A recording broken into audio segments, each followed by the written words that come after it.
Hello everyone, welcome to World Watch. Indus water treaty के suspension के बाद अब इंडिया वाटर और डैम से रिलेटेड इंफॉर्मेशन भी पाकिस्तान को नहीं दे रहा है, जिससे पाकिस्तान में काफ़ी ज़्यादा प्रॉब्लम हो रही है।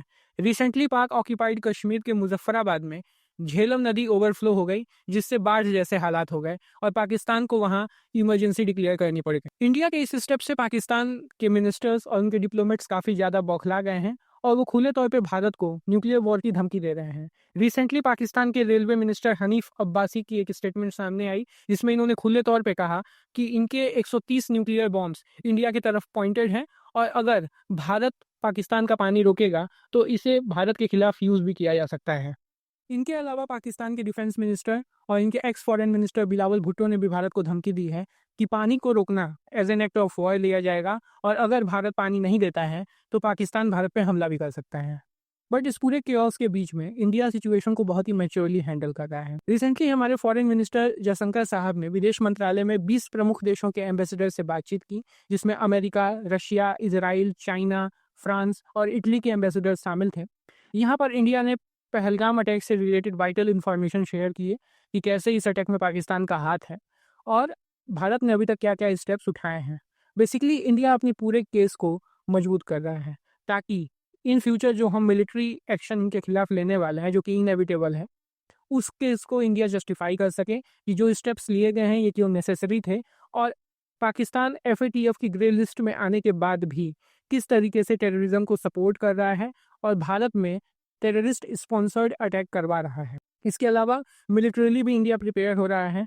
लाइन ऑफ कंट्रोल और बॉर्डर्स पर बीएसएफ और इंडियन आर्मी को पोजीशन कर दिया गया है। इसके अलावा जेएनके पुलिस और सीआरपीएफ कश्मीर वैली में cordon and search operation run कर रही हैं, जहां पर आतंकवादियों के घरों को आइडेंटिफाई करके इन्हें आईडी से ब्लास्ट किया जा रहा है। बॉर्डर पर इंडियन आर्मी और बीएसएफ डिप्लॉयड है।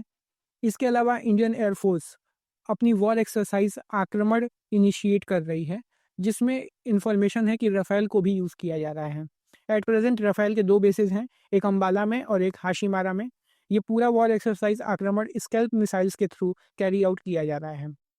लेकिन इन सबके बीच में अगर इंडियन नेवी की पोजीशन और इनकी डिप्लॉयमेंट को देखें तो ये काफ़ी क्रिप्टिक है।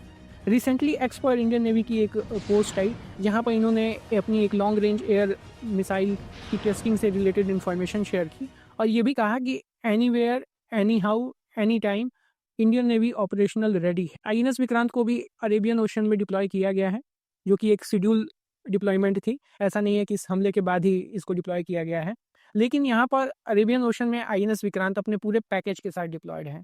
जब भी कोई एयरक्राफ्ट कैरियर डिप्लॉय किया जाता है तो उसके साथ काफ़ी सारे अदर एसेट्स को भी डिप्लॉय किया जाता है, क्योंकि एयरक्राफ्ट कैरियर बहुत ही क्रिटिकल एसेट है।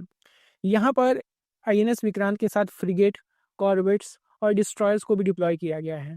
इसके अलावा एक एयरक्राफ्ट कैरियर में अपना खुद का रेडार सिस्टम और एंटी एरियल वेपन सिस्टम भी डिप्लॉयड होता है, जो कि इसे कम्प्लीटली सिक्योर करता है।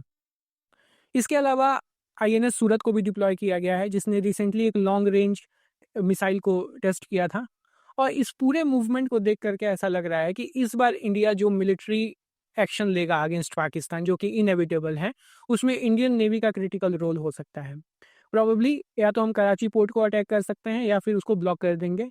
और अगर इंडियन नेवी ऐसा करती है तो 1971 वॉर के बाद पहली बार होगा जब इंडियन नेवी इस तरीके से एक्शन में है।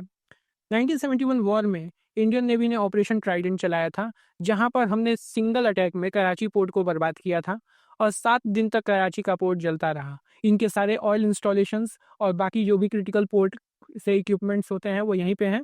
और अगर इंडियन नेवी इसे बर्बाद करती है तो पाकिस्तान, जो पहले से ही पानी रुकने की वजह से काफ़ी बड़ी प्रॉब्लम में है, उससे भी बड़ी प्रॉब्लम में चला जाएगा।